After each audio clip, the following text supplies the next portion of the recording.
बड़े प्रेम से श्री शुभ्रो महाराज की जय। ब्रह्मानंदं परम सुखदं केवल ज्ञान मूर्तिं द्वंद्वातीतं गगनसदृशं तत्त्वस्याधिपतिलक्षणम् एकं नित्यं विमलमचलं सर्वदेशाच्युतं भावातीतं त्रिगुणरहितं सद्गुरुं तं नमामि। लोग कुछ गुरुदेव के पावन श्री चरणों में टूटे सम्मान बाबा सम्मानीय प्रोफेसर विजय कुमार जी,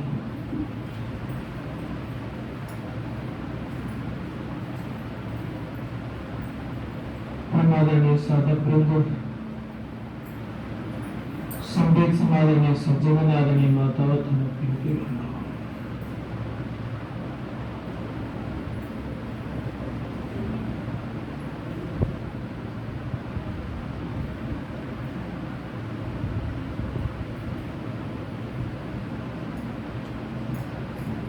प्राणी मात्र का स्वभाव है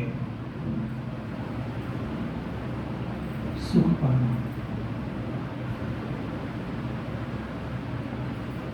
और सुख लोग बाहर में खोजते हैं। महर्षि रमन ने कहा, happiness is your nature, it is not wrong to desire, but it is wrong seek to outside when it is within। कह रहे हैं कि तुम्हारा स्वभाव है सुख, लेकिन वह गलत है। इच्छा करना गलत नहीं है, सुख की इच्छा करना गलत नहीं है, लेकिन एक चीज गलत यह है कि तुम सुख को बाहर बाहर खोजते हो, यही गलत है। It is wrong to seek outside, ये गलत है। कहाँ सुख है? तो कह रहे कि वह सुख है परमात्मा की प्राप्ति में।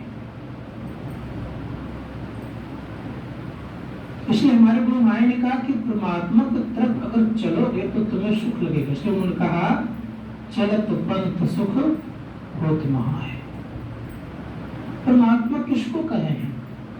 अगर कोई कहने के लिए कहा जाए कि परमात्मा का क्या स्वरूप है,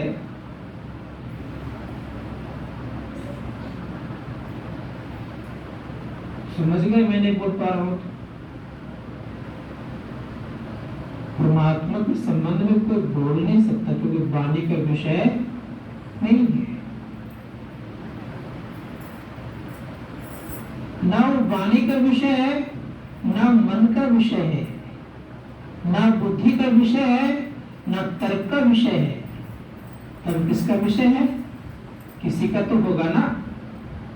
परमात्मा केवल आत्मा का विषय है और किसी का नहीं है। अब लोग कहते हैं कि परमात्मा के दो रूप हैं। हाँ, एक सगुण रूप है, एक निर्गुण रूप है। लेकिन परम पूज्य गुरुदेव कह रहे हैं कि इन दोनों के परे है परम पिता परमात्मा। हम लोग अभी गाए, निर्गुण सगुण के पार में, सत असत हो के पार में।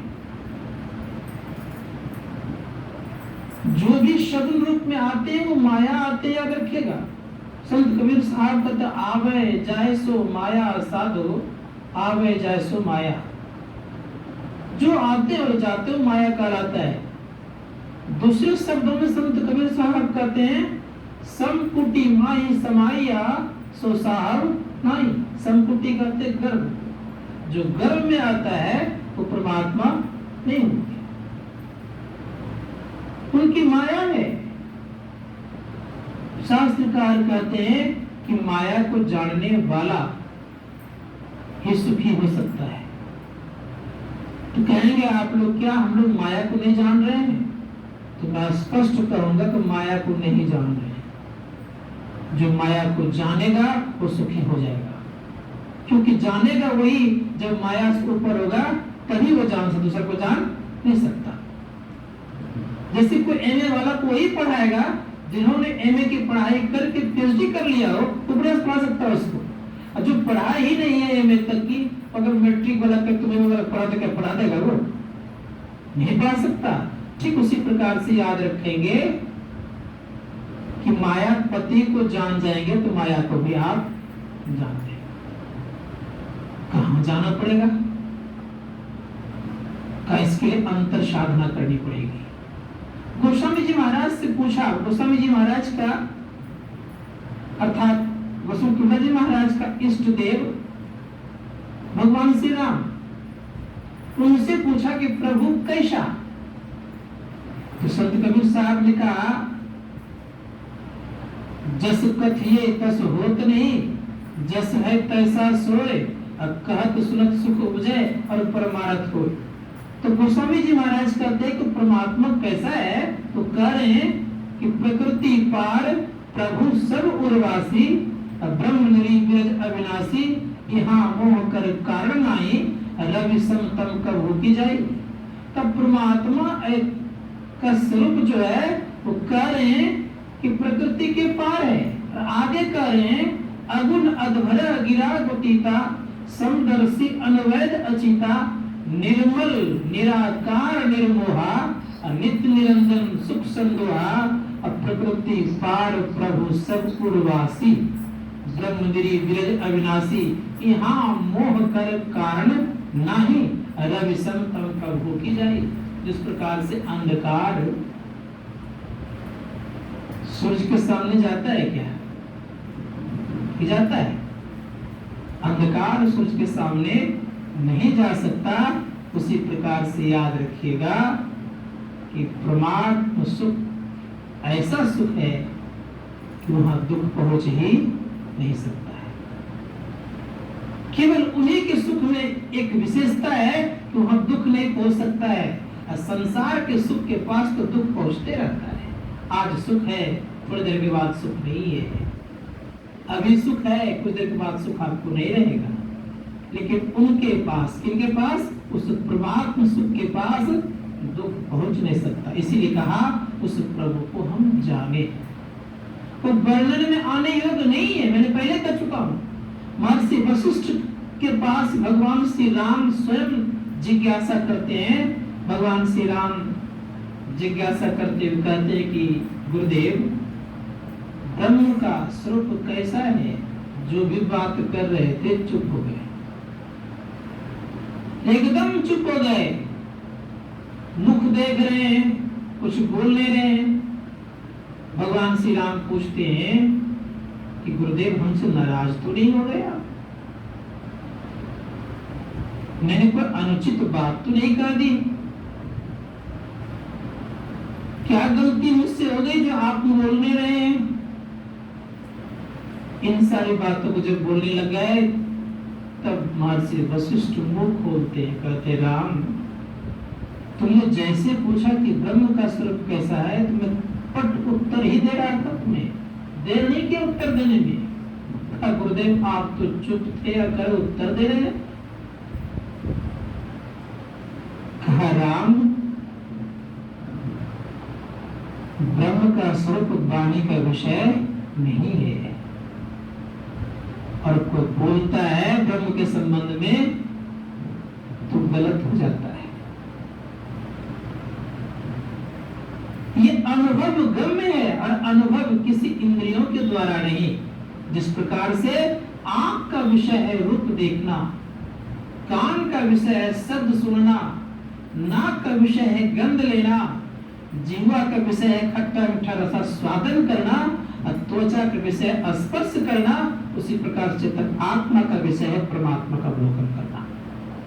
ये कैसे किया जाएगा, क्या उपाय है?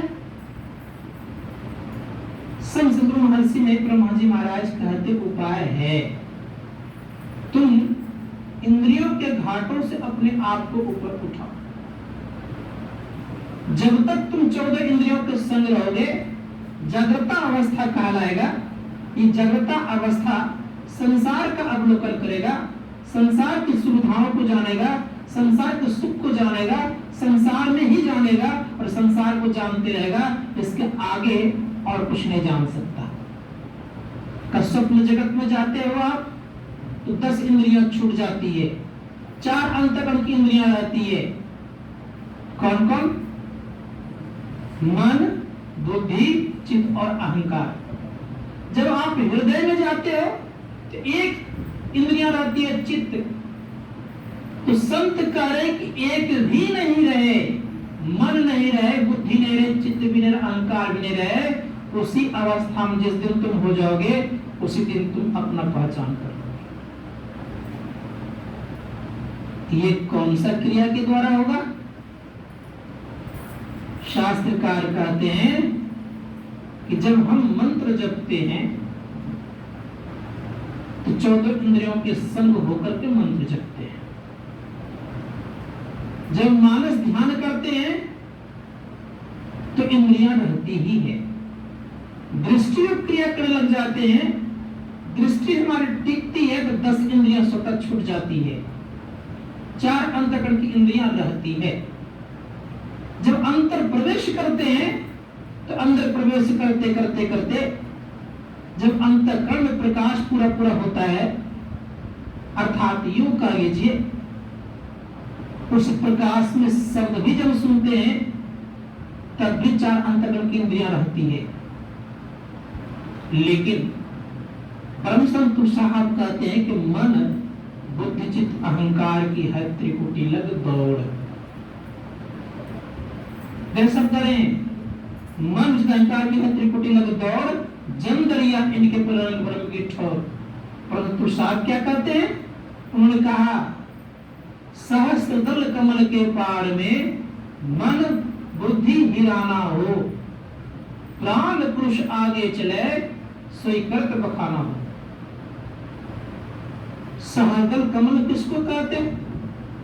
अज्ञा चक्र से ऊपर उठते हैं, प्रकाश पूर्ण रहता है, अर्थात चंद्र का दर्शन होता है, उस स्थान का नाम सहदल कमल है।